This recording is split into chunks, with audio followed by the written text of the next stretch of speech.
it's me, Miss Ruby. In this video, I'm going to show you guys how I went from this to this. As you can see with my type of hair, it's like really curly and it's actually pretty thin. In my hair, braids don't really last that long, but I did want to put some in that carry me over for at least 2 weeks to a month. I wanted to get human braiding hair, but that costs almost just as much as weave, and I could just get weave if that's the case. So I found something in the middle. If you're on a budget like me, you could do something like this. Now, unfortunately, when I went to the store, they said that this brand of hair has been discontinued. It is Pro-Tin by Sensational, and they advertise it as the hair that Brandy wears. I don't know how true that is. Either way, it's a really good texture. This one is a soft yaki bulk, 18 inches, and it's a 1B mixed with 350. It says that it can be washed and conditioned like regular hair. We'll see. It says that you can put heat on it up to 270 degrees, which is awesome. And it says it has a lot of vitality. Supposedly it can be revitalized to its original condition by just spraying it with some water and combing through. Let's see, shall we? Okay, so wash and condition your hair because it's going to be tied up for a while. I blow dried mine. Some people keep it wet, some people press it. I despise both of those because it's hard to grip the hair when you're braiding if the hair is too soft, silky, or wet.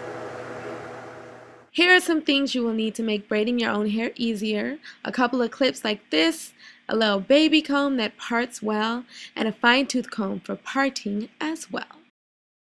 I like to start in the back and work my way up. Keep in mind that the parts in the back can be bigger than those up top if you want. Just make sure that if you part it bigger that you keep the braids the same size. I do it all the time.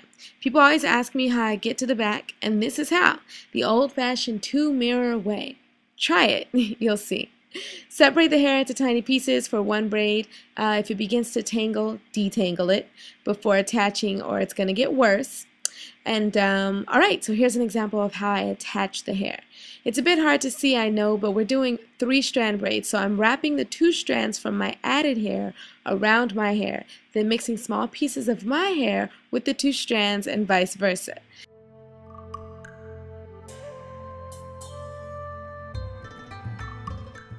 So each strand ends up even, and then I just braid, detangle, braid some more, detangle, then just braid on down and do it all over again. Here's how it looks after about 3 rows are finished. Here's how it looks after about 3/4 of my hair is finished. This is the back view. I left some out at the top. I prefer to do my top last. I feel like I can manage it better and I can do really small parts up top. Side view, one side, and then take a look at the other side.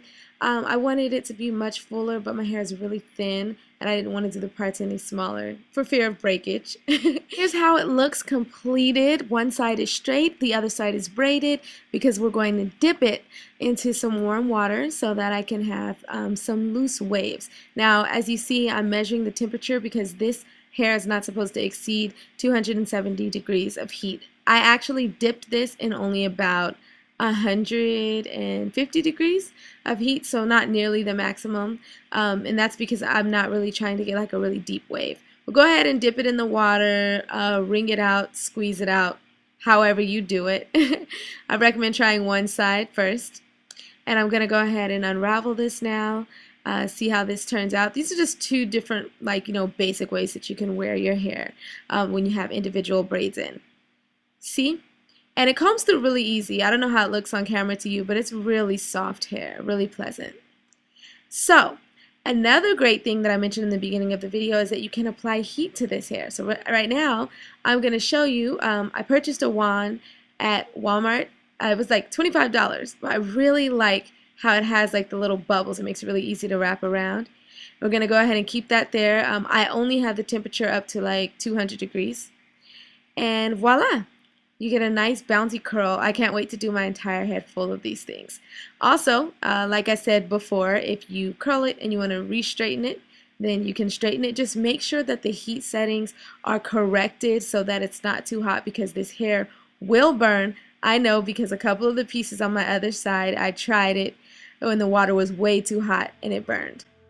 So I went ahead and I dipped both sides, and I only had the water up to about 150 degrees Fahrenheit. I know if you put it up to about 200, you can probably get a deeper wave or a crinkle, and definitely if you leave it in like overnight you can get a deeper wave or crinkle. I was looking for more something like this, like a loose kind of like natural looking wave. What I love about this hair is that it's really soft. So like if you have ever used like the black and gold Kanekalon before, and you feel it and you run your fingers through it, it's a little bit rough. It still looks good, but it doesn't feel like hair. Like this feels like my hair. So if you do these braids, you can wear them down. I did put my middle part, which I actually hardly ever do on myself. I do it on clients, but I wanted to try it out this time.